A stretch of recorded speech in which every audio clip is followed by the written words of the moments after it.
साक्षी की मां की ओर से कहा गया है कि साहिल को फांसी की सजा दी जानी चाहिए। मेरी बेटी जो है उसकी हत्या करने वाले को फांसी। साक्षी पिछले 15 दिनों से मेरे साथ नहीं रह रही थी, ये भी कहना साक्षी की मां का, लेकिन उसकी ओर से कहा गया है कि साहिल को फांसी की सजा दी जानी चाहिए। दोपहर 1:30 बजे मेरी साक्षी से बात हुई और उसके बाद रात 9 बजे उसकी मौत की खबर मिली। लोग जानने की कोशिश कर रहे हैं कि जब जानता था वो शख्स तो इस तरह से हत्या करने की, यानी पहले से कोई इस तरह की बातचीत रही होगी तभी झगड़ा रहा होगा इस तरह का। सर मुझे कुछ नहीं पता इसके बारे में। मैं जो जानता मैं वही बताया, मुझे कुछ नहीं मालूम क्या बात हुई, कल क्या बात हुई, मुझे कुछ भी नहीं पता। अच्छा, एक बात बताइए कि आपकी बेटी आप लोगों के साथ ही रहती थी घर पे? नहीं सर, आज 15 दिन से वो नीतू घर पे रहती थी।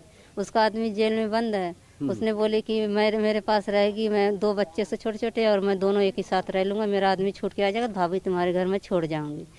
1:30 बजे फिर मैंने बात बोला, साक्षी तू कब आएगी? बोली मम्मी जो है मैं आ जाऊंगी, बर्थडे है उसका, फिर वो भैया छूट के आ जाएंगे तो मैं घर आ जाऊंगी, तो टेंशन मत कर, तो मैं तेरा बेटा बन के दिखाऊंगी। अब मैं सुधर गई, मैं घूमती हूँ नहीं, ऐसी इतनी बात बोली। मतलब पिछले 15 दिन से आपके साथ वो नहीं थी, किसी रिश्तेदार के घर पे रह रही थी? रिश्तेदार नहीं, पड़ोस, हाँ थोड़ी पड़ोस से दूर रहती है, उसी के साथ सहेली बना रखी, भाभी भाभी कहती थी। अच्छा, उसी के साथ रहती थी। तो क्या आप लोगों से कोई समस्या नहीं थी? आप लोगों की आपस में बातचीत ठीक थी? सर उसको कुछ नहीं दिक्कत थी, हम लोग इतने जो मांगती वो देते थे, लेकिन वही है कि वो खाली उसकी बुरी संगत थी, लड़की में घूमना, वही चीज़ हम मना करते तो वही नहीं मानती थी सर। तो हमारे तमाम संवाददाता भी ग्राउंड जीरो पर हमारे साथ हमें ज्वाइन किए हुए हैं, क्योंकि लगातार इस मामले में एक कर बड़े अपडेट्स हमें मिल रहे हैं। लेकिन साहिल के घर पर इस वक्त क्या हालचाल है, क्योंकि साहिल को इस वक्त जो हमें अपडेट मिला है रजनीश हमारे संवाददाता के जरिए, वो ये कि यूपी के बुलंदशहर से उसे यहीं शाहबाद डेयरी पुलिस थाने लाया जाना है और वो अभी रास्ते में है, लेकिन उसका पूरा परिवार फरार है। ऋतु रोहिणी का मैं रुख करना चाहूंगी। ऋतु, आपके पास क्या कुछ अपडेट, वहां कुछ लोगों से बात भी कीजिए जरा। बिल्कुल प्रतिमा, देखिए इस वक्त साहिल के घर के बगल में जो घर में उनके पड़ोसी हैं, हम उनसे बातचीत करने की कोशिश करेंगे।